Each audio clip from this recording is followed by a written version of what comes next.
Alors bonjour, je m'appelle François Friedrich, je suis le chef du service Europe internationale ingénierie financière, au département de la Meurthe-et-Moselle. Ce département, a une, tradition depuis plus de 20 ans d'accompagnement, des projets à l'international et sur les questions de coopération internationale. Ça se traduit notamment par la possibilité, de déposer des dossiers de demande de subvention au département, notamment sur les questions de solidarité internationale, de coopération nord-sud. Il y a, sur ces demandes de subventions un certain nombre de règles et de critères qui permettent, d'examiner et de valider les demandes de subvention, que je vais vous exposer, plus tard. Mais déjà vous indiquer que, les demandes de subvention se font au fil de l'eau, donc toute l'année au niveau, du département. Il n'y a pas de date de début et de fin des appels à projets. Ils peuvent être déposés tout au long de l'année civile. Simplement bien prendre en compte que, il y a plus de crédits au début de l'année qu'à la fin de l'année et que si, voilà, vous voulez être sûr de pouvoir être financé à hauteur de vos attentes, il faudrait plutôt travailler sur les 6 premiers mois de l'année. Alors, quels sont les principes d'intervention, du règlement départemental, qui, permet de subventionner les associations? Tout d'abord, il faut savoir donc que les porteurs de projets qui déposent des dossiers doivent être des associations, qui ont leur siège en Meurthe-et-Moselle. Donc le siège qui est indiqué donc dans les documents remis par la préfecture. Donc soit son siège, soit être une antenne d'une association qui peut être basée ailleurs, ça c'est possible aussi. L'association doit justifier de plus d'un an d'existence à la date de dépôt du dossier et on peut aussi subventionner, accompagner, d'autres acteurs que les associations, également les établissements publics, les communes et les intercommunalités de Meurthe-et-Moselle, hein, donc c'est un appel à projet qui est quand même assez large. Concernant les zones d'intervention de cet appel à projet, on est aussi sur une approche très globale. Alors déjà savoir que, on ne subventionne que des projets qui sont en lien avec des pays tiers. On ne subventionne pas des projets qui concernent seulement le territoire national. Il faut que le projet comporte un partenaire technique, dans un autre pays du monde, alors notamment en Afrique, donc Maghreb, Afrique subsaharienne, en Amérique latine, en Asie, ça comprend, le Moyen-Orient et en Europe hors Union européenne, hein, par exemple l'Ukraine, ou les Balkans. Les actions que l'on subventionne sont également assez, larges, mais il faut bien avoir en tête qu'elles doivent systématiquement, contribuer durablement au développement local, donc avec un effet structurant pour le territoire et les populations concernées et comportant des actions d'éducation au développement. Hein, donc vraiment avoir en tête qu'on soutient financièrement des actions qui apportent vraiment un changement, j'allais dire «structurel», entre guillemets «structurel», au niveau des communautés sur place, hein. Donc c'est par exemple, avoir, de l'énergie, avoir, de l'eau, avoir des sanitaires, rénovés, pouvoir, se cultiver, de façon collective, pouvoir, se nourrir, de façon durable, hein. Donc vraiment avoir cette, dimension-là en tête on souhaite apporter un plus, également en termes de développement, même par exemple aussi de développement économique avec le fait de pouvoir générer des revenus, générer de la richesse pour les acteurs sur place. Une dimension également importante, de cet appel à projet, c'est la question de la jeunesse et où elle doit être vraiment très présente dans les actions, c'est-à-dire comment faire, voilà, comment accompagner les jeunes et la jeunesse dans ces territoires-là, pour, amener vers un développement plus structurant. Les thématiques des coopérations qu'on subventionne, elles sont également extrêmement larges.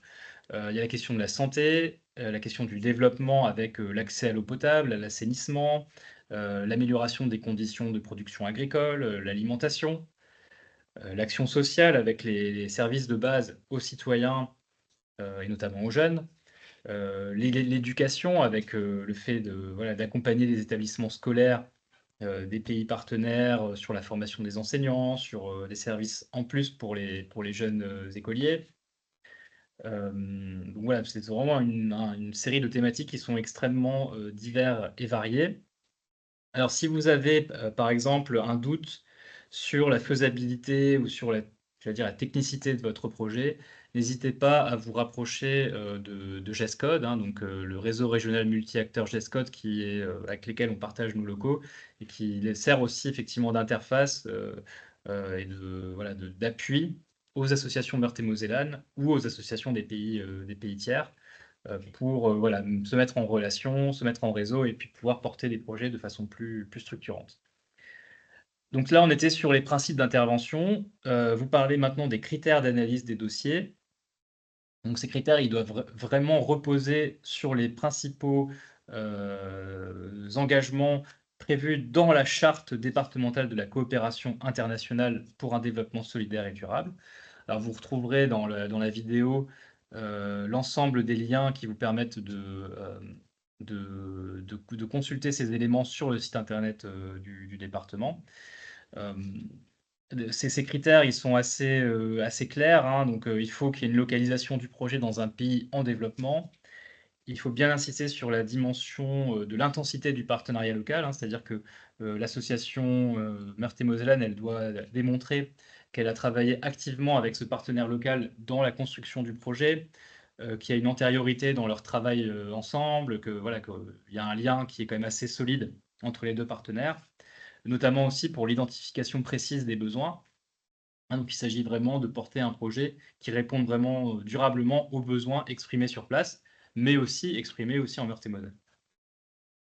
Et puis bien sûr, le corollaire de cette question de la réciprocité, c'est, enfin voilà, le corollaire des besoins identifiés, c'est la réciprocité entre partenaires, avec une implication conjointe dans la définition, le suivi et l'évaluation du projet, avec une réciprocité des échanges, la valorisation mutuelle des bénéfices de la coopération.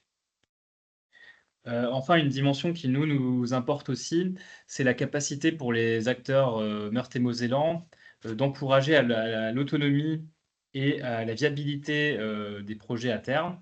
Hein, donc, c'est-à-dire, par exemple, quand on travaille sur des questions d'infrastructure, sur des panneaux solaires, sur de l'eau et de l'assainissement, l'enjeu aussi pour le partenaire meurthe-et-mosellan, c'est de former ou d'accompagner à la formation des acteurs locaux pour qu'ils puissent ensuite eux-mêmes gérer leurs infrastructures, gérer leur entretien, les coûts de fonctionnement, pour que voilà, on soit dans une logique d'autonomisation des acteurs.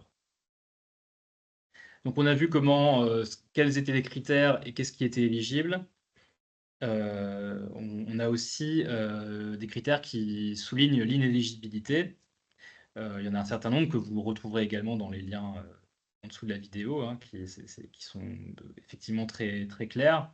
J'allais dire, un des premiers critères de non-éligibilité, c'est si les demandes sont introduites après le démarrage du projet.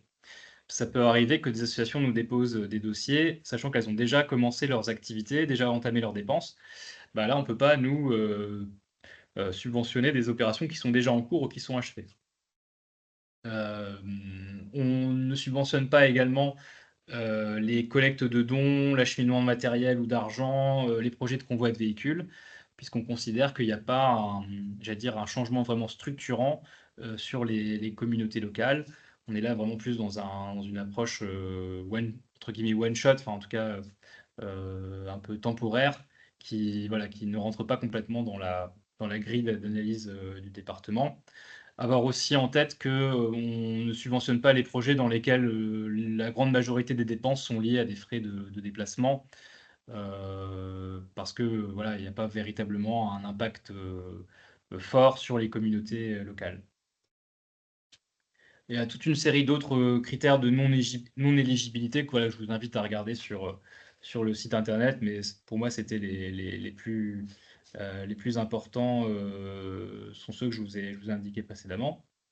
Au niveau des modalités financières, donc là on a parlé voilà, des conditions d'éligibilité, on a parlé des principes d'intervention.